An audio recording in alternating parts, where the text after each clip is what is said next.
Vamos abrir as nossas Bíblias, a título de leitura introdutória, na carta de Tito. Abram aí, por favor. Carta de Tito, capítulo 3.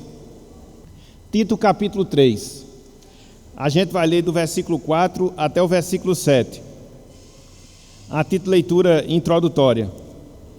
Tito 3, versículos 4 até o versículo 7. Assentados, como todos estão, vamos proceder aqui com a leitura bíblica.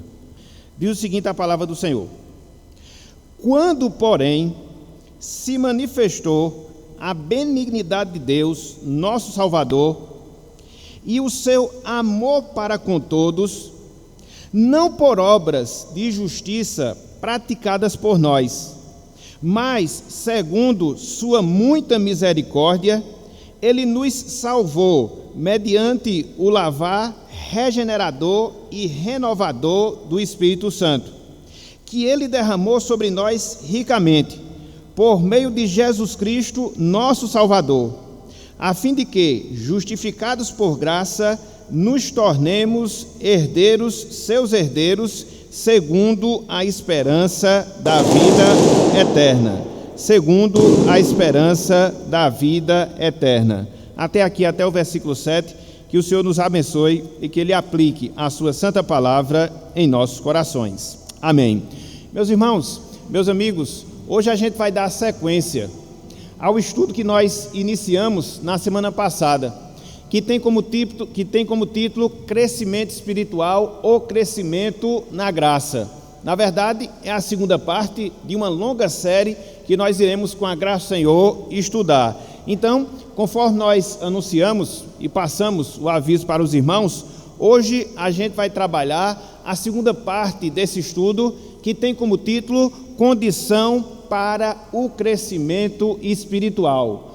Condição para o Crescimento Espiritual é o tema que nós iremos abordar na manhã de hoje. Irmãos, amigos, há uma característica que marca todo ser vivo. Que característica? A capacidade de crescimento, a capacidade de desenvolvimento. Por isso se espera que todo ser vivo ele cresça. Por isso se espera que todo ser vivo ele se desenvolva. E é interessante porque esse princípio ele é constatado não só no sentido humano, mas esse princípio, ele também é constatado no sentido espiritual. Ou seja, uma vez que nós temos vida, uma vez que nós temos vida espiritual, a semelhança do que acontece no sentido físico, o que é que se espera? Que nós cresçamos. O que é que se espera? Que nós nos desenvolvamos em termos espirituais, nos desenvolvamos na graça. Contudo, a grande questão que pode se levantar, a grande indagação que pode se fazer é a seguinte: por que se espera o crescimento na graça? Por que se espera o crescimento espiritual na vida de um cristão, na vida de um salvo em Cristo Jesus? Simples, meus irmãos, simples, meus amigos, por causa do seu novo nascimento, por causa da sua regeneração, por causa da nova vida espiritual que Deus implanta na nossa vida. Essa realidade possibilita o nosso crescimento, o nosso desenvolvimento espiritual. Por isso, a gente pode concluir, por isso, a gente pode entender que a regeneração, o crescimento espiritual, é uma condição essencial para que a gente possa se desenvolver na graça, para que a gente possa crescer e crescer espiritualmente. Falando sobre isso, um certo servo de Deus no passado, e no passado mesmo, há mais de 100 anos, ele diz o seguinte, dessa relação que há entre a nossa regeneração espiritual com o nosso crescimento espiritual. Abro aspas, ele falou: crescimento espiritual supõe necessariamente a presença de vida espiritual. Só uma pessoa regenerada pode crescer. O progresso na vida cristã é impossível, a menos que alguém seja cristão. Então, essa palavra se harmoniza com isso que nós estamos dizendo. Ou seja, a necessidade de um novo nascimento, a necessidade de regeneração, para que assim nós possamos nos desenvolver espiritualmente. para que assim nós possamos aprofundar cada vez mais a nossa comunhão com Deus, a nossa comunhão com o Senhor. E quando nós pensamos acerca disso, nós chegamos à conclusão que, infelizmente, há muitos erros. Infelizmente, há muitos equívocos nessas áreas, ou nessa área especificamente falando. Por quê? Porque nós observamos muitas pessoas se envolvendo, nós observamos muitas pessoas empreendendo uma busca por crescimento espiritual sem que antes ela experimente essa dádiva de Deus, sem que antes ela tenha passado pelo processo de regeneração. Então, muitas vezes há esforço, muitas vezes há trabalho e não há o alcance do objetivo. Por quê? Porque essa condição inicial, ela não foi obedecida. Essa condição inicial, ela não foi, de fato, vivenciada. Ou seja, para crescermos espiritualmente, nós precisamos nascer de novo, nós precisamos nascer espiritualmente. Então, na manhã de hoje, o objetivo do nosso estudo é justamente esse: considerar a regeneração e perceber, a partir dessa regeneração, ou desse entendimento acerca da regeneração, que ele é vital, que ele é fundamental, que ele é essencial para que nós possamos crescer na graça, para que nós possamos crescer e crescer espiritualmente. E aí, quando a gente toca num tema como esse, quando a gente fala num assunto como esse, a gente tem em vista os mais variados grupos. Ou seja, se nós já passamos pela experiência da regeneração, se nós já passamos pela experiência do novo nascimento, um estudo como esse tem como objetivo firmar cada vez mais o nosso coração nessa realidade. Se porventura não foi essa ainda a nossa experiência, não é essa ainda a nossa realidade, esse estudo ele tem como base justamente proporcionar essa visão, proporcionar esse entendimento, para que assim entendamos a carência da regeneração e, uma vez que ela se torne real na nossa vida, a gente possa de fato crescer e crescer espiritualmente. De sorte que, dentro de todos esses objetivos, dentro de todas essas finalidades, se cumpre em nós aquilo que Paulo fala lá na segunda carta aos Coríntios, capítulo 13, versículo 5. Segunda carta de Paulo aos Coríntios, capítulo 13, versículo 5. Olha só, essa é a nossa obrigação, enquanto ouvintes da palavra, enquanto ouvintes do Evangelho, principalmente uma vez que nós vamos estudar esse tema na manhã de hoje. Olha só o que Paulo diz aqui, 2 aos Coríntios 13, 5. Ele fala: examinai-vos a vós mesmos, se realmente estáis na fé. Provai-vos a vós mesmos, ou não reconheceis que Cristo está em vós, se é que já não estáis reprovados. Então, o que é que Paulo faz aqui? Ele nos ordena. O que é que Paulo faz aqui? Ele nos exorta a nós fazermos esse autoexame, a nós fazermos essa autoavaliação para saber se estamos na fé ou não. Então, por isso, esse estudo sobre regeneração, ele é importante para todos nós. Se já somos, vamos cada vez mais confirmar essa realidade do nosso coração. Se ainda não somos, nós vamos ver aquilo que é necessário, aquilo que é possível, os benefícios para que essa realidade verdadeiramente ela se dê e ela ocorra em nossas vidas. Então, basicamente, meus irmãos, basicamente, meus amigos, na manhã de hoje, a gente vai dividir o nosso estudo em duas partes. A gente vai dividir o nosso estudo em dois blocos. Em primeiro lugar, eu queria trazer uma definição sobre regeneração e, de certa forma, esmiuçar essa definição e depois, no segundo momento, podermos ver algumas características que confirmam a regeneração para que a gente possa avaliar se somos ou não regenerados, para que nós possamos avaliar se passamos ou não pelo processo do novo nascimento. Então, basicamente, o roteiro do nosso estudo serão esses dois pontos. Com a graça de Deus, a gente vai tentar vencer. Então, em primeiro lugar, vamos definir. Em primeiro lugar, vamos conceituar o que é regeneração.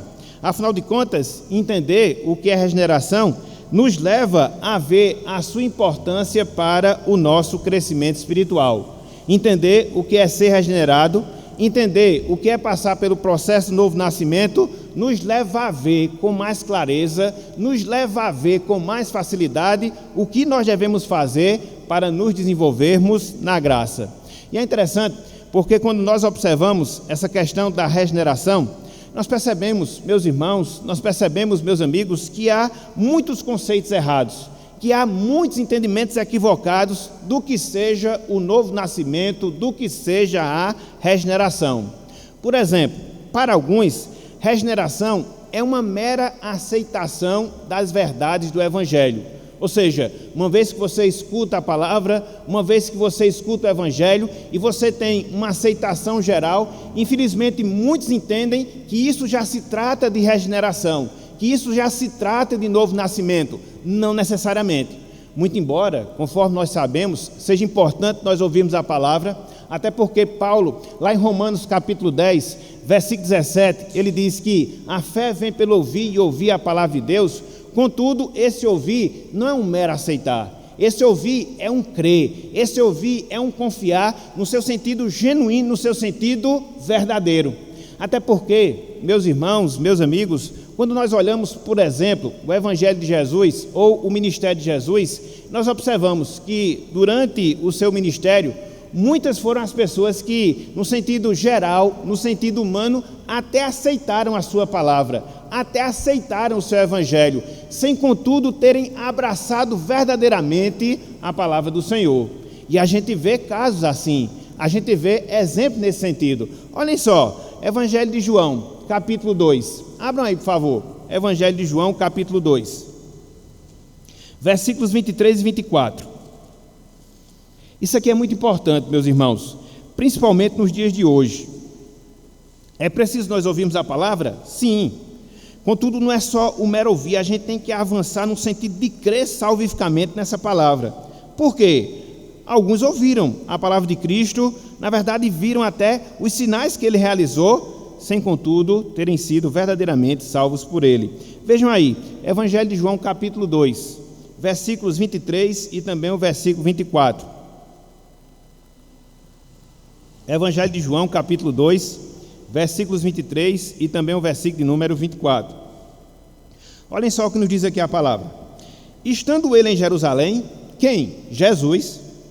Durante a festa da Páscoa, muitos, vendo os sinais que ele fazia, ou seja, os sinais que Cristo realizava, creram no seu nome, creram em Cristo. Se você ler até o versículo 23, você pode ter uma compreensão errada acerca da condição espiritual dessas pessoas.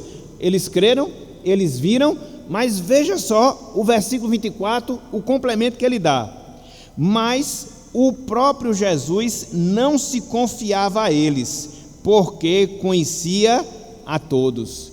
Então, eles creram só no sentido humano, eles confiaram só no sentido geral, mas não era aquela crença que nós chamamos de crença salvífica, de reconhecer que Cristo era o Messias, de reconhecer que Cristo era o Filho de Deus, de reconhecer que em Cristo eles tinham salvação. Não, simplesmente pelos sinais que eles viam Cristo realizar.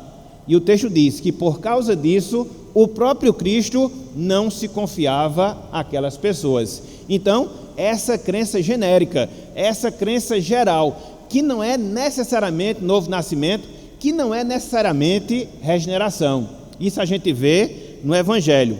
Outros, por outro lado, pensam que quando você participa simplesmente dos sacramentos, especificamente falando do batismo, isso já seja um indicativo da regeneração. E aí eu falo, não necessariamente. A gente viu, inclusive em estudos anteriores, que todo mundo que é salvo, que todo mundo que nasce de novo, ele tem esse desejo de se batizar. Mas não é o batismo em si que salva, muito pelo contrário, ele já vai ser um resultado da salvação que você experimenta na sua vida, da salvação que você experimenta no seu coração. E aí você pode ter casos de pessoas que passam pelo sacramento do batismo, sem contudo não serem salvas. E a gente também vê exemplos nesse sentido na Bíblia. Olhem só, a vida de Simão. Abram aí, Atos dos Apóstolos, capítulo 8. Estava até conversando com Célia essa semana acerca disso, de uma dúvida que ela estava tirando conosco, e aí a gente mostrou essa realidade. E é interessante que já era o texto que a gente ia usar para esse momento do estudo. Atos dos Apóstolos, capítulo 8. Qual é o contexto aqui da passagem? Há uma grande perseguição sobre os cristãos na cidade de Jerusalém, inclusive com o martírio de Estevão. A gente vê isso até o final do capítulo 7. Chega o capítulo 8, a igreja é perseguida, os irmãos se espalham, e na medida que eles se espalham, eles pregam a palavra chegando até a cidade de Samaria. Lá na cidade de Samaria acontece isso que a gente vai observar, de uma falsa conversão, de alguém que passou até mesmo pelo batismo, sem contudo não ser salvo. Veja aí, Atos capítulo 8, versículo número 13. Atos capítulo 8, versículo 13. Vamos ler o 9, só para a gente saber de quem se trata, depois o 13, depois do 18 até o versículo 23. Acompanhe conosco, versículo 9. Ora, havia certo homem, chamado Simão, que ali praticava a mágica, iludindo o povo de Samaria, insinuando-se ele grande vulto. Versículo 13. O próprio Simão abraçou a fé, e tendo sido batizado, acompanhava a Filipe de perto, observando extasiado os sinais e grandes milagres praticados. Então veja, alguém tem uma suposta fé, alguém passa inclusive pelo processo do batismo, mas onde é que estava o coração dele? Ele estava admirado com os sinais que os apóstolos realizavam. Inclusive ele era um mágico, iludia o povo com isso, e aí ele ficou boquiaberto com aquela realidade, com tudo aquilo que os apóstolos faziam, os sinais, os milagres. Então o coração dele não estava posto em Cristo, o coração dele não estava posto no Salvador, mas sim naquilo que os apóstolos estavam realizando. Mas ele inclusive foi batizado, contudo foi batizado com uma convicção errada no seu coração. E aí, num dado momento, ele deseja ter aquele poder que os apóstolos tinham para realizar aqueles sinais. E olha só o que acontece com ele. Versículos 18 até o versículo de número 23. Olhem só, Atos 8, 18 a 23. Vendo, porém, Simão que, pelo fato de imporem os apóstolos as mãos, era concedido o Espírito Santo, ofereceu-lhes dinheiro, propondo: concedei-me também a mim este poder, para que aquele sobre quem eu impuser as mãos receba o Espírito Santo. Pedro, porém, lhe respondeu: o teu dinheiro seja contigo para a perdição, pois julgaste adquirir por meio dele o dom de Deus. Não tens parte nem sorte neste ministério, porque o teu coração não é reto diante de Deus. Arrepende-te, pois, da tua maldade, e roga ao Senhor, talvez te seja perdoado o intento do coração, pois vejo que estás em fel de amargura e laço de iniquidade. Veja só a situação desse homem. Era alguém que não tinha seu coração posto em Cristo verdadeiramente. Era alguém que estava ali abismado pelos sinais que os apóstolos realizavam. Inclusive pensou adquirir através de dinheiro aquele poder para realizar aqueles sinais, e automaticamente ele é repreendido por Pedro, e Pedro o exorta a verdadeiramente arrepender-se desses e dos demais pecados, das suas demais transgressões. Então o batismo, ele não é aqui confirmado com a vida salva. O batismo, ele aqui não é confirmado com a vida regenerada. Então, meus irmãos, regeneração é muito mais do que você aceitar de maneira mais abrangente as verdades do Evangelho. Regeneração é muito mais do que você passar pelo processo do batismo em si. É muito mais, mas é muito mais do que essas coisas. Porque, infelizmente, muitos têm conceitos errados. Pensa que pelo fato de se batizar, resolveram seus problemas. Pensa que pelo fato de ter uma mera aceitação da palavra do Senhor, já resolveu a sua dificuldade com o pecado. Não é assim. Mas aí surge a pergunta: o que é a regeneração? Como é que nós podemos defini-la? Como é que nós podemos conceituá-la? E aqui eu trago uma definição de outro grande servo de Deus no passado. Sobre regeneração, ele diz o seguinte, abro aspas: regeneração é uma mudança no coração e na natureza pela qual um homem passa quando ele se torna um verdadeiro cristão. Eu gostei dessa definição porque ela é bem básica, ela é bem direta, mas ela reflete a verdade, ela reflete essencialmente o que é regeneração: uma mudança no coração e na natureza humana, pela qual um homem passa quando ele se torna um verdadeiro cristão. E aí, quando você analisa essa definição com algumas descrições que a Bíblia dá acerca dessa mudança, não uma mera mudança, mas uma mudança na natureza, mas uma mudança no conteúdo, aí você compreende a profundidade do que seja a regeneração. E aqui eu queria citar alguns textos para que a gente possa ter justamente essa visão. Que visão? Regeneração é muito mais do que um mero passar pelo batismo. Regeneração é muito mais do que uma mera aceitação à palavra. Não, ela tem a ver com a mudança do nosso coração. Ela tem a ver com a mudança da nossa nova natureza. Ela tem a ver com a mudança interior que se opera nas nossas vidas. Olhem só, por exemplo, meus irmãos, o livro do profeta Ezequiel, capítulo 11. Vamos lá para o Antigo Testamento. Ezequiel, aqui nesse texto, ele fala da regeneração como uma doação de um novo coração que Deus implanta na nossa vida. Veja como é importante. Ezequiel capítulo 11, versículo 19. Eu gosto de dizer que a regeneração é um transplante espiritual que Deus opera na nossa vida. Ele tira um coração de carne, um coração duro, ou ele tira um coração de pedra, um coração duro, e põe um coração de carne. Isso é que é regeneração. E coração aqui, entenda-se, o centro da nossa personalidade, de onde provém pensamentos, palavras e ações. Então, é uma mudança completa, não no nosso exterior, mas no nosso interior. O nosso exterior vai ser impactado, não resta a menor dúvida, mas não é apenas uma mudança de fora para dentro, mas é uma transformação de dentro para fora. Olha só o que Ezequiel fala aqui. Ezequiel capítulo 11, versículo 19. Olha só o que nós temos aqui na palavra. Diz o seguinte... Desculpa, Ezequiel, eu estava aqui em Jeremias, aí não ia acertar nunca, só um momentinho, viu? Ezequiel capítulo 11.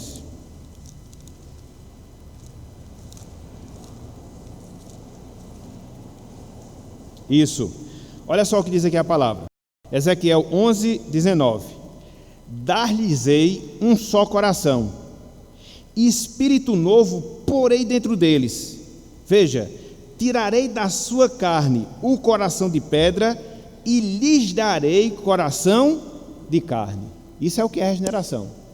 Tirar um coração de pedra e colocar um coração de carne. Tirar um coração que resiste a Deus, que resiste à sua palavra, para um coração solícito e disposto, não só a crer em Deus, mas também se sujeitar à sua vontade. E veja, quem é que faz isso? Deus.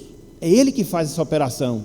É Ele que gera essa mudança. Não somos nós por nós mesmos, pela nossa própria força. Não, jamais. Ok? Adiantando um pouco mais, lá no livro do profeta Ezequiel também, só que no capítulo 36. Abram aí, por favor. Ezequiel 36, versículo 26. E por que eu vou enfatizar bem isso hoje, meus irmãos?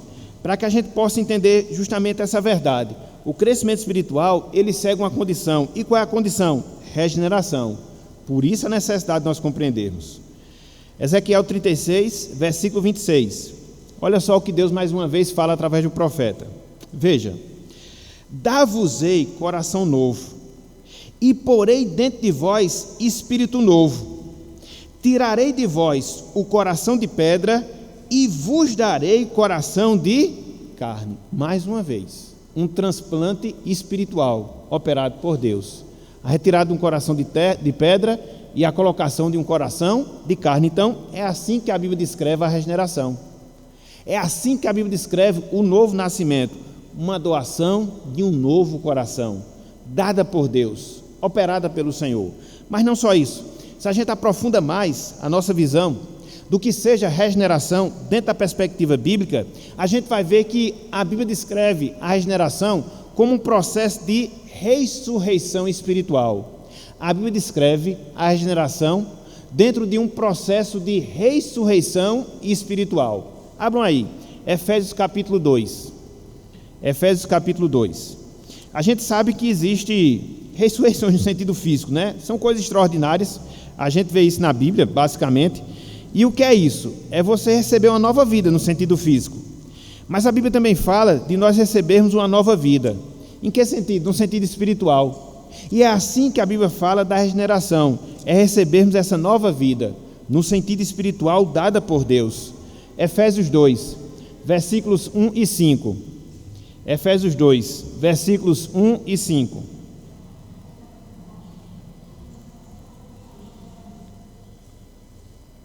Eu sei que hoje a gente vai ter que concorrer aqui com esse barulho, mas até que está calmo agora. Vamos lá? Diz o seguinte a palavra, Efésios 2, 1 e depois o versículo 5. Olha só o que Paulo diz aos Efésios. Ele vos deu vida, falando de Deus, estando vós mortos nos vossos delitos e pecados. Veja que é uma vivificação, uma ressurreição, não no sentido físico, mas no sentido espiritual. É interessante porque quando Paulo ele escreve essa carta aos Efésios, qual era a realidade anterior daqueles irmãos? Eram pessoas que estavam abraçadas, mergulhadas na idolatria, eram pessoas que estavam mergulhadas na devassidão moral. Então Paulo olha para a vida regressa daqueles irmãos, para a vida pregressa daqueles irmãos e diz: Deus operou uma ressurreição espiritual na vida de vocês, porque antes vocês estavam mortos nos delitos e pecados. E ele segue no versículo 5, e estando nós mortos em nossos delitos, nos deu vida juntamente com Cristo, pela graça sois salvos. O que me chama a atenção, quando a gente faz a comparação desses dois versos, é que no versículo 5, Paulo usa a palavra nós, porque ele se inclui também nessa realidade. E é interessante porque quando você olha a vida anterior do apóstolo Paulo, antes de receber a salvação, você chega à conclusão que o apóstolo Paulo era quem? Uma pessoa religiosa, uma pessoa zelosa na lei, uma pessoa que procurava fazer a vontade do Senhor, mas o seu coração ainda não era verdadeiramente de Deus. E naquela situação ele carecia de regeneração. Foi por isso que Cristo apareceu para ele na estrada de Damasco. Foi por isso que Cristo o transformou. E apesar dele ser uma pessoa religiosa, apesar dele ser uma pessoa devota, ainda não havia passado pelo processo de regeneração. Se eu for comparar a vida anterior de Paulo com a vida anterior dos Efésios, há uma grande diferença no sentido de hábitos, mas essencialmente eles eram ou estavam na mesma situação, precisando de uma vivificação espiritual. Porque muitas vezes você se depara com essa situação, pessoas religiosas, pessoas que seguem um determinado padrão de vida, mas somente externamente, o seu coração não está posto no Senhor. Por outro lado, você observa que pessoas, elas andam contrário à palavra do Senhor, no sentido direto da sua vida, também precisam da regeneração. Então, tanto um grupo quanto o outro precisam desse milagre, precisam passar pelo processo de novo nascimento, precisam ter os seus corações mudados. E aí, a Bíblia fala que a regeneração, ela é uma ressurreição espiritual, é uma mudança de dentro para fora. Mas não só isso. João, ele fala da regeneração como uma nova geração, operada por Deus, uma nova geração operada pelo Senhor. Abram, por favor, aí, Evangelho de João, capítulo 1. Evangelho de João, capítulo 1. É por isso, meus irmãos, quando a gente fala assim, que passou pela experiência do novo nascimento, essa expressão, ela traz consigo um peso muito grande. E a gente não pode vulgarizar, falando somente da boca para fora, porque ela tem implicações profundas na nossa vida. É a mudança de um coração, é uma vivificação espiritual, é uma nova geração que Deus opera na nossa vida. Então é coisa muito grande, mas muito grande mesmo. Mas essa é a condição primária, essa é a condição básica para que a gente possa se desenvolver espiritualmente. Olhem só o que João fala, capítulo 1, versículos 12 e 13, sobre essa nova geração que Deus faz na nossa vida. Olhem só o que diz aqui a palavra. Mas a todos quantos o receberam, deu-lhes o poder de serem feitos filhos de Deus, a saber, aos que creem no seu nome. Verso 13, os quais não nasceram do sangue, porque não há coisa que a gente produza por nós mesmos, nem da vontade da carne, aqui na verdade é algo que a gente não produz por nós mesmos, nem da vontade do homem, mas de Deus. Então, o novo nascimento, essa nova geração, é isso. Não é uma coisa que a gente receba por hereditariedade. Por isso que a palavra diz aqui, não nascer do sangue. Não é algo que a gente produza pela nossa própria força. Por isso a palavra de Deus diz aqui que não é da vontade da carne. Não é algo que o homem ele produz em nós externamente. Por isso que é dito aqui que não é da vontade humana. Quem é que faz isso? Deus. Ele gera essa nova vida na nossa vida. Isso é o que é regeneração. Isso é o que é novo nascimento. E aí você pode se perguntar, e aí você pode se questionar, mas por que será que a regeneração ela é tão vital? Por que será que a regeneração ela é tão fundamental para que a gente possa se desenvolver na graça? Simples, porque quando nós experimentamos essa realidade na nossa vida, quando nós passamos pelo processo de regeneração, Deus ele implanta a sua nova vida em nós, com as suas virtudes, com os seus dons, com as suas capacitações, para que assim, com essa nova vida, a gente possa desenvolver essas virtudes e cada vez mais nos amoldar a palavra, cada vez mais nos parecer com Jesus Cristo, porque a nova criação, a regeneração, ela produz justamente isso no nosso coração, a implantação dessa nova vida, com suas virtudes, com seus dons, com seus talentos, que passam a ser desenvolvidos, e na medida em que eles são desenvolvidos, nós nos desenvolvemos espiritualmente falando. Pedro, ele fala um pouco disso na sua segunda carta, capítulo 1. Abram aí, por favor. 2 de Pedro, melhor dizendo, capítulo 1.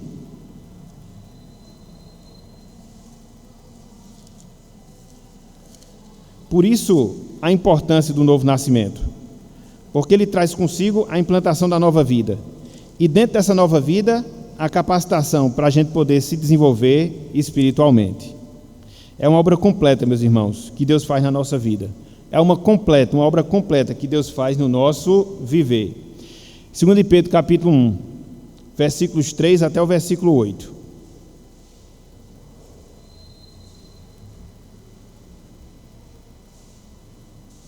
Segundo de Pedro 1, versículos 3 até o versículo 8. Prestem atenção no que Pedro fala aqui nesse trecho. Daquilo que Deus opera em nós através da regeneração. E como a partir disso a gente tem as propriedades necessárias para poder nos desenvolver espiritualmente. Olhem só. Visto como, pelo seu divino poder, ou seja, o poder de Deus, nos têm sido doadas, ou seja, dadas, todas as coisas que conduzem à vida e à piedade, pelo conhecimento completo daquele que nos chamou para a sua própria glória e virtude. Então veja que nos foram doadas todas as virtudes, tudo aquilo que é necessário para que nós possamos viver uma vida piedosa, para que nós possamos crescer espiritualmente. E isso vem quando? Na regeneração. É Deus que faz isso.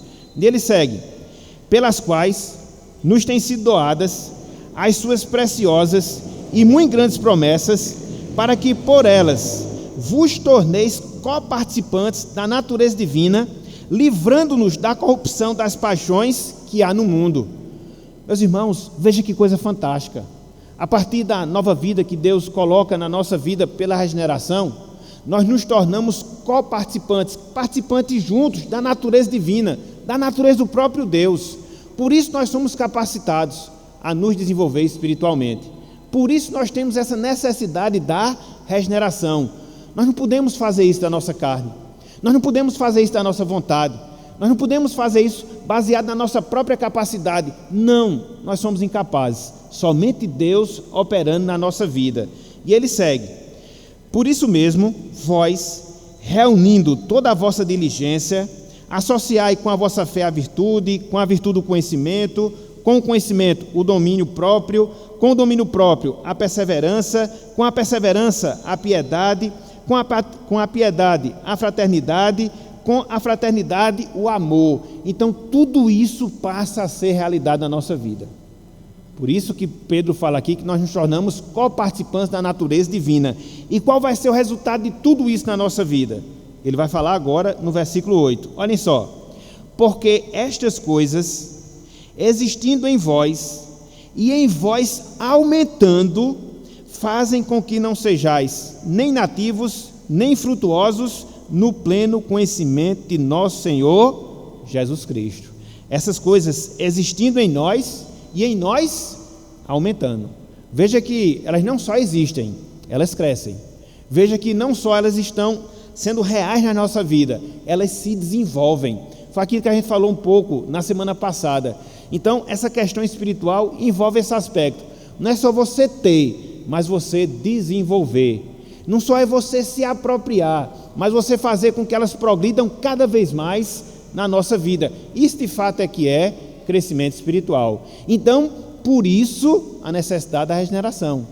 Por isso a necessidade do novo nascimento, para que Deus compartilhe da sua natureza divina em relação às nossas vidas, a gente possa experimentar de Deus todos os dons, todas as virtudes, todas as qualificações espirituais, e estas coisas existindo nas nossas vidas, elas possam se desenvolver e se desenvolver cada vez mais.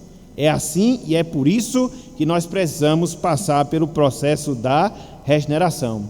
É interessante, meus irmãos, meus amigos, que às vezes, e a gente não pode esquecer disso, quer seja por negligência, quer seja por esfriamento espiritual, a gente pode ter o nosso crescimento espiritual prejudicado.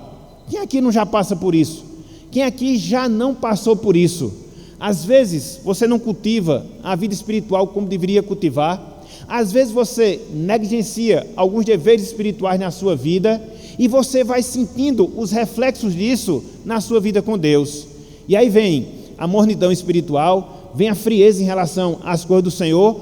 Quem aqui não passa por isso? Agora, se nós somos uma pessoa regenerada, se nós somos uma pessoa nascida de novo, por mais que nós cheguemos nesses níveis nas nossas vidas, nós temos condição de progredir, mesmo que seja lentamente, mesmo que seja vagarosamente. Por quê? Porque a divina semente ela foi implantada no nosso coração.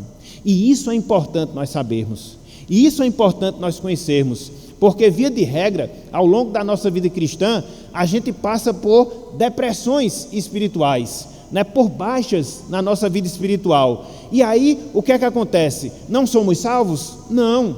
Perdemos a salvação? Não. Estamos passando por um processo negativo, mas que pode ser revertido na medida em que nós procuramos nos voltar a Deus, exercer os nossos exercícios espirituais e, pela sua graça, novamente retomar o nosso crescimento. E quando eu falo isso, eu falo baseado em exemplos bíblicos, exemplo da palavra do Senhor, ou seja, o exemplo do rei Davi. Abram aí, por favor, meus irmãos, Salmo 51. A Bíblia descreve Davi como o homem segundo o coração de Deus. Não tem outra pessoa na Bíblia que receba esse nome, ou esse título, o homem segundo o coração de Deus. Só que Davi, ele não vivenciou uma certa estabilidade, ou um crescimento sempre para cima na sua vida espiritual. Não, ele passou por momentos difíceis. Não, ele passou por momentos de declínio espiritual. Conforme nós sabemos da sua história, num dado momento, ele acabou caindo, e aí ele cometeu uma série de pecados na sua vida. Adulterou, matou, mentiu, usou indevidamente o seu cargo de rei, fez tudo. Eu me lembro do pastor Armando. O pastor Armando dizia que Davi só deixou faltar de respirar, mas o resto ele fez. Por quê? Se apartou de Deus, não cultivou a sua vida espiritual, e todas essas coisas sobrevieram à sua vida. Mas por causa disso ele estava perdido? Não. Por causa disso ele não servia mais na sua vida espiritual? Não. E a gente observa isso na declaração de confissão que ele faz aqui no Salmo 51. Olhem só, meus irmãos, que coisa fantástica. E eu vou fazer aqui uma ligação para que a gente possa pegar essa verdade e entender esse princípio que nós encontramos na palavra. Olhem só, Salmo 51, versículo 7. Eu não vou ler todo o Salmo por causa do tempo, mas só mostrando aqui a confissão de pecados e o resultado que isso gerava na vida de Davi. Ele fala: purifica-me com esopo e ficarei limpo, lava-me e ficarei mais alvo que a neve, faze-me ouvir júbilo e alegria, para que exultem os ossos que esmagaste, esconde o rosto dos meus pecados e apaga todas as minhas iniquidades. O que é que Davi está fazendo aqui? Ele está confessando o seu pecado, ele está se quebrantando diante de Deus. Afinal de contas, ele havia praticado coisas horríveis para alguém que se dizia o homem segundo o coração de Deus. Conforme nós falamos, adultério, mentira, assassinato, uso indevido do seu cargo, enfim, todas as mazelas espirituais. E ele experimentou na carne essas consequências. E aí, quando ele é exortado pelo profeta Natã, imediatamente ele compõe esse salmo, e ao compor esse salmo, a gente observa um homem quebrantado, um homem humilhado perante de Deus, um homem que reconhecia as suas falhas, mas ele parava por aí, somente em reconhecer as suas falhas? Não. Veja agora o versículo 10. Olha só. Cria em mim, ó Deus, um coração puro, e renova dentro de mim um espírito inabalável. Davi estava precisando de uma renovação espiritual. Não é que ele havia perdido a salvação, não é que ele não tinha mais utilidade para Deus, mas ele estava precisando, carecendo de uma restauração espiritual por tudo aquilo que estava acontecendo na sua vida. Olha só o que ele diz no versículo 12: restitui-me a alegria da tua salvação e sustenta-me com o espírito voluntário. Ele não tinha perdido a salvação, ele havia perdido a alegria pela salvação. É diferente. Às vezes as pessoas interpretam esse versículo de maneira equivocada e querem encontrar aqui uma prova de que você pode perder a salvação. Não. Agora, você pode perder a alegria pela sua salvação. Era o caso de Davi. Por quê? Ele havia mergulhado de cabeça para baixo numa vida pecaminosa, sofreu as consequências, experimentou aquela realidade, mas ele se voltou para Deus, e nesse retorno para Deus, o que é que ele pede? Que Deus o renove, que Deus restitua a alegria da salvação na vida dele. E quando tudo isso acontecesse, quando tudo isso se desse, olha só o que iria ser gerado na vida de Davi. Versículo 13, eu acho muito interessante essas conjunções que a gente tem na Bíblia, né? Porque elas não estão aí por acaso. Você vê muitas conjunções explicativas, adversativas, conclusivas, e aqui você vai observar uma que vai ligar completamente o que ele havia falado, o que ele vai falar a partir de agora. Ou seja, quando Deus restituísse a alegria da sua salvação, quando Deus o renovasse, olha só o que iria acontecer com Davi, versículo 13.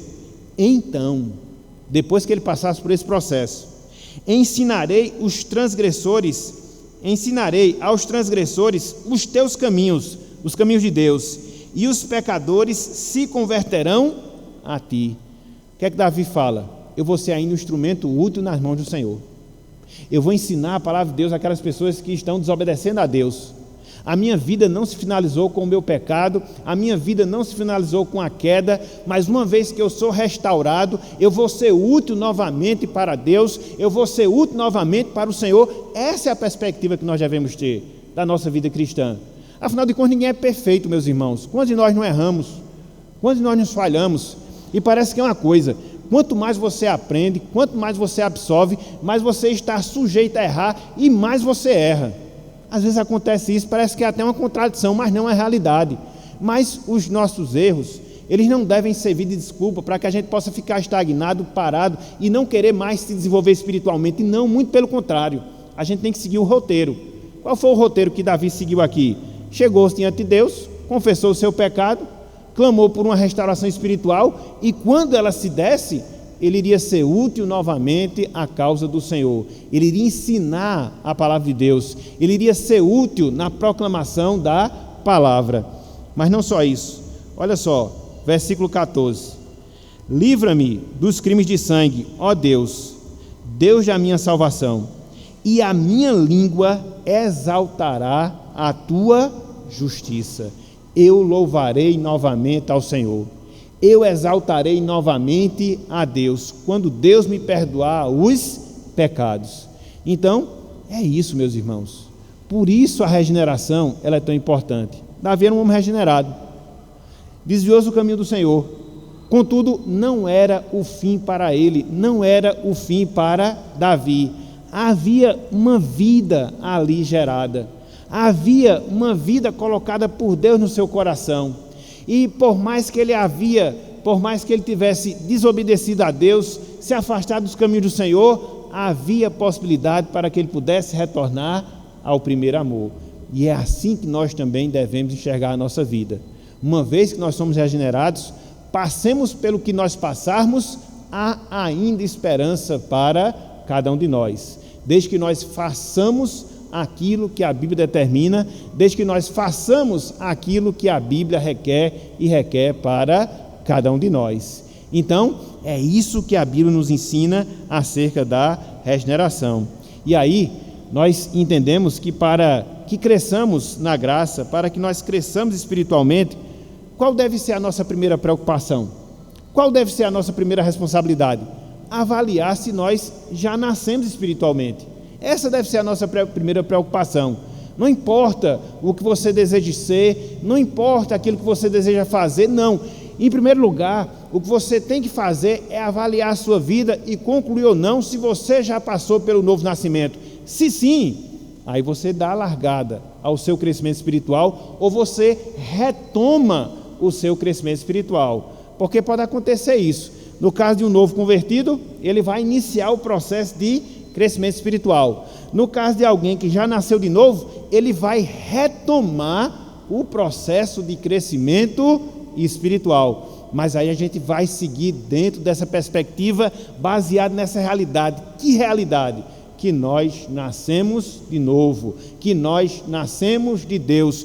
Por isso enfatizo, é a condição fundamental para crescimento espiritual. E entender o que é essa regeneração, entender o que é esse novo nascimento, nos propicia justamente esse fato, nos propicia justamente esta realidade. Então, em primeiro lugar, o que é que nós queríamos fazer? Queríamos dar essa definição. Em primeiro lugar, o que é que nós queríamos fazer? Mostrar essa relação. Regeneração, crescimento espiritual. Regeneração, crescimento na graça. Mas aí, em segundo lugar, eu queria que nós tivéssemos e que nós considerássemos critérios para que nós avaliemos a nossa vida espiritual. Já que a gente acabou de falar que a regeneração é tão importante, já que a gente acabou de falar que a regeneração ela é fundamental para a gente se desenvolver na graça, como é que eu avalio se eu experimento dessa realidade? Como é que eu avalio se de fato eu passei pelo processo de novo nascimento? Se o coração de pedra foi tirado, foi colocado no coração de carne? Se passei pelo processo de vivificação espiritual? Se Deus gerou nova vida na minha vida, como é que eu sei isso? Como é que eu sei isso? A Bíblia não nos deixa à deriva nesse sentido. Não, muito pelo contrário. Você encontra vários textos, você encontra várias verdades que apontam para esses indícios da regeneração. E aí, dentre várias, eu queria que nós víssemos algumas apenas na primeira carta de João. Apenas na primeira carta de João. E aqui eu sigo o roteiro de um outro servo de Deus, J.C. Ryle, no seu livro Regeneração, onde ele coloca 6 indícios, onde ele coloca 6 características de uma pessoa regenerada, para que a gente possa avaliar se já passamos por esse processo ou não. E quais são essas características? A primeira delas, o regenerado, o nascido de novo, ele não vive na prática deliberada do pecado. O regenerado, o nascido de novo, ele não vive na prática deliberada do pecado. Abram aí, 1 João, capítulo 3. E a gente não vai mais sair de João, da primeira carta. Inclusive, se alguém quiser depois, eu posso fornecer o livro. Muito bom por sinal. Regeneração, J.C. Ryle. Pelo celular mesmo. 1 João 3,9. Aqui eu vou ser mais rápido para a gente poder concluir dentro do tempo. Olhem só que coisa fantástica a gente encontra aqui, ó. Todo aquele que é nascido de Deus, estão lembrados? Regeneração é nascer de Deus. Então, ó, todo aquele que é nascido de Deus não vive na prática de pecado, pois o que permanece nele é a divina semente. Ora, esse não pode viver pecando, porque é nascido de Deus. Então, o que é que João fala aqui? Uma coisa fantástica. O que é que João mostra aqui? Uma coisa extraordinária. É por isso que eu gosto dessa versão, que a gente sempre usa, que é a versão revista e atualizada. Quem tem a versão corrigida, nesse verso aqui, lê o seguinte: aquele que nasceu de novo não peca. E isso acaba não fazendo justiça àquilo que o texto fala no seu original. Porque a ideia aqui não é pecar, porque todos nós pecamos. A ideia aqui é não viver na prática deliberada do pecado. Isso não. Porque a gente não pode dizer que não peca mais. Até porque a gente não defende o perfeccionismo. E um pouco antes, no capítulo 1, versículo 8, o próprio João diz que quando nós dissemos que não pecamos, estamos fazendo Deus mentiroso. Não, mas o pecado não é mais uma prática deliberada na nossa vida. Por quê? Porque nascemos de novo. Nós não temos mais prazer no pecado. Nós não temos mais prazer em desobedecer a Deus. A gente até vai fazer, mas a gente não vai se alegrar continuamente nessa situação. Por quê? O que permanece agora é a divina semente. Olhem só, 1 João 5, 18. É o primeiro indício. Não vive na prática deliberada do pecado. 1 João 5, 18.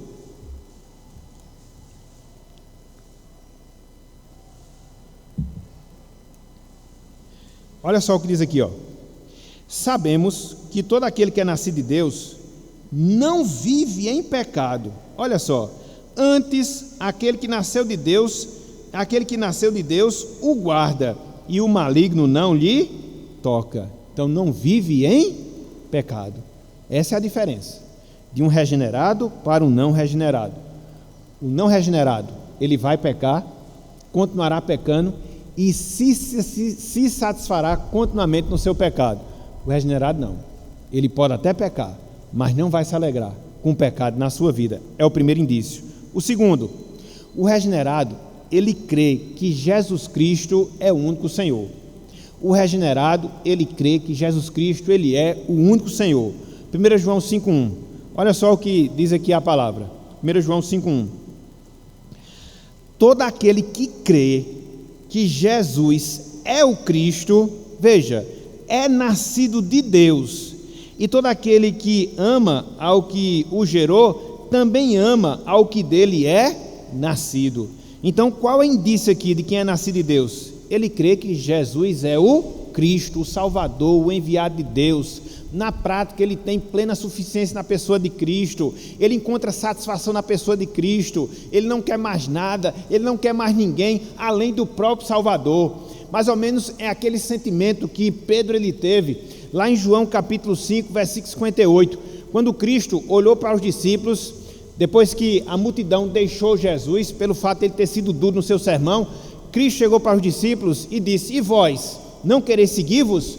Aí Pedro chega e diz: Senhor, para onde nós iremos?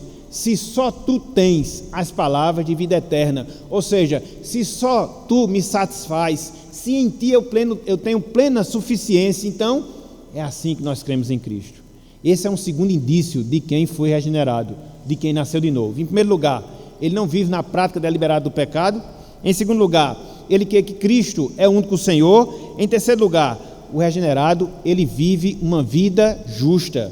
O regenerado, ele vive uma vida justa, pautada na palavra, pautada no Evangelho. Veja, 1 João 2,29. 1 João 2,29.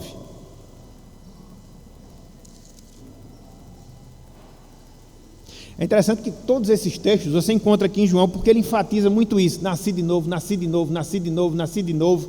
Em toda a sua carta ele fala sobre isso. Veja, se sabeis que ele é justo, ele quem? Cristo. Reconhecei também que todo aquele que pratica a justiça é nascido dele. Que pratica a justiça é nascido dele.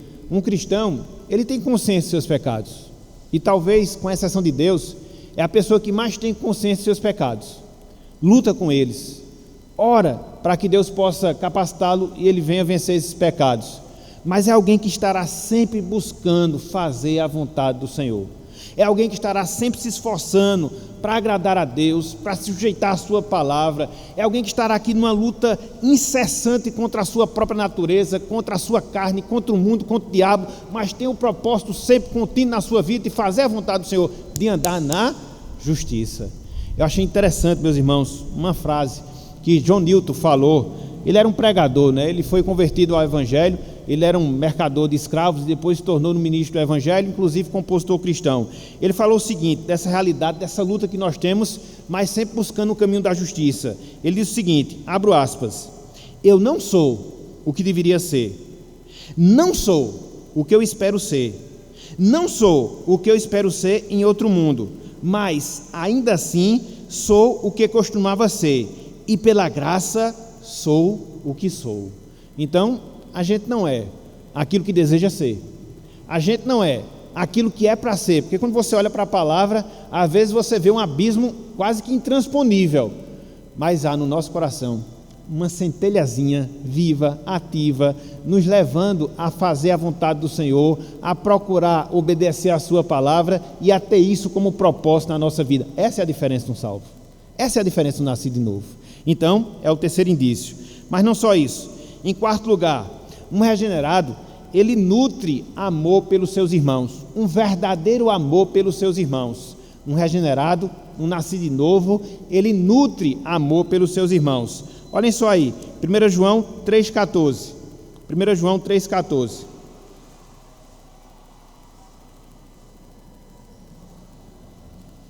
Diz o seguinte a palavra: nós sabemos que já passamos da morte para a vida, ou seja, fomos vivificados, porque amamos os irmãos. Aquele que não ama, permanece na morte. Aquele que não ama não nasceu de novo. Então essa é a realidade. Quando nós passamos pelo novo nascimento, não só amamos a Deus, mas amamos também aquelas pessoas que foram salvas por Deus. Isso independe de condição social, isso independe de idade, isso independe de cultura, independe de quaisquer coisas, independe, é o amor genuíno. E quanto mais nós nos aprofundamos de Deus, quanto mais nós aprofundamos a nossa comunhão com Deus, mais nós temos essa aptidão para amar e amar os nossos irmãos. Então, o regenerado não vive na prática deliberada do pecado. O regenerado crê em Cristo como seu único Senhor. O regenerado vive uma vida justa. O regenerado nutre amor especial pelos seus irmãos. Em quinto lugar, o regenerado vence o mundo. O regenerado vence o mundo. 1 João 5,4. Olha só o que nos diz aqui a palavra do Senhor. 1 João 5,4. Olhem só, porque todo o que é nascido de Deus vence o mundo, e esta é a vitória que vence o mundo, a nossa fé. O mundo aqui é sistema de valores. Então, quando você nasce de novo, você vai defender os valores do Evangelho, mesmo que isso contrarie o mundo no qual você vive, mesmo que isso contrarie as pessoas com as quais você convive, porque é essa fé que você tem no seu coração que faz com que você lute e batalhe pelos valores do Evangelho. Quem é nascido novo tem essa perseverança. Quem é nascido novo tem essa disposição. Mas não só isso. O regenerado, ele cuida da sua alma. O regenerado, ele cuida da sua alma. Veja aí, 1 João 5,18. 1 João 5,18. Olhem só o que nos diz aqui a palavra. Olhem só o que nos diz aqui a palavra. Sabemos que todo aquele que é nascido de Deus não vive em pecado. Antes, aquele que nasceu de Deus o guarda, e o maligno não lhe toca. Então, ele vive e vive e vive cuidando da sua alma. Vive e vive buscando não viver na prática do pecado. Então, 6 indícios, 6 características de uma pessoa que nasceu de novo. Ela não vive a prática deliberada no pecado, ela crê em Cristo como seu único Senhor, ela nutre amor pelos irmãos, ela vive uma vida justa, ela vence o mundo através da fé, ela cuida e cuida da sua alma. 6 indícios, 6 características de alguém que nasceu espiritualmente e que agora tem condições de crescer e crescer espiritualmente. Então, meus irmãos, meus amigos, na manhã de hoje, a gente viu pelo menos esses 2 pontos relacionados a crescimento espiritual no que diz respeito à necessidade de regeneração. E o que é que a gente deve fazer? A gente deve avaliar a nossa vida. O que é que a gente deve fazer? A gente deve se autoanalisar. Será que eu tenho, numa menor ou maior intensidade, essas características que foram colocadas aqui? Porque devemos ressaltar, às vezes essas características, elas podem mudar de uma pessoa para outra. Você ter mais uma do que outras, ou você viver intensamente umas em detrimento das outras. Agora, você tem que apresentar essas 6. Num grau menor, num grau maior, numa intensidade maior, numa intensidade menor, você tem que apresentar essas 6. E uma vez que você apresenta, qual é a conclusão que você chega? Você é um nascido de novo. E uma vez que você tem essa convicção de que é um nascido novo, o que é que você vai fazer agora? Aqueles 2 caminhos que nós falamos agora há pouco. Ou você retoma o processo de crescimento espiritual, que, por uma razão ou outra, se estagnou na sua vida, ou, a depender da sua situação em Cristo, se você for uma nova criatura em Cristo há pouco tempo, você agora inicia o processo de desenvolvimento espiritual, porque você tem todas as propriedades, porque você tem todas as condições, porque você tem toda a capacitação possível para desenvolver essa vida na sua vida. Uma vez que você olha para você mesmo, uma vez que você conclui que tem essas características, siga em frente, conte com a graça, conte com a misericórdia, peça a Deus, use os meios que Ele disponibiliza para isso, e a gente vai ver lá na frente, mas prossiga ou inicie o processo de crescimento espiritual, porque você é um nascido de novo, porque você é um filho de Deus, porque você é um regenerado, e agora, obrigatoriamente, necessariamente, essa realidade, ela tem que se dar na sua vida. E o nosso desejo, na manhã de hoje, é justamente esse, que a gente faça essa avaliação, que a gente faça essa autoanálise, e em constatando que nós temos essa vida espiritual, desenvolvamos a nossa vida espiritual, retomemos o nosso crescimento espiritual, para que assim a gente possa viver, frutificar, crescer, se desenvolver e ter uma vida que glorifique e que honre o santo nome do Senhor. Portanto, que Ele nos abençoe e que Ele aplique a sua palavra em nossos corações. Amém.